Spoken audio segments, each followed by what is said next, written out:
Maintaining good oral health is important for overall health and confidence, and plaque is a common problem facing most adults, even if they brush their teeth regularly.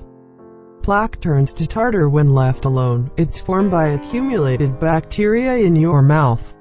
You may notice it is a hard yellowish layer, also called calculus, on your teeth.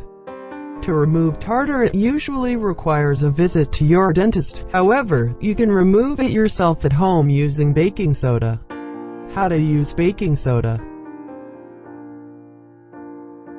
This is the most well-known and often used tool for removing plaque. Simply pour a little baking soda into a small container, wet your toothbrush, put some baking soda on it and brush. You can mix a pinch of salt into the baking powder for more cleansing power, as the salt will be a good abrasive agent along with the baking soda. The risks of using baking soda. Abrasivity.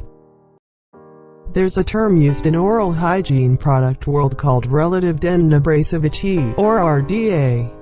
The RDA ranks abrasivity from 0 to over 200. With the lower on the scale, the less abrasive the material.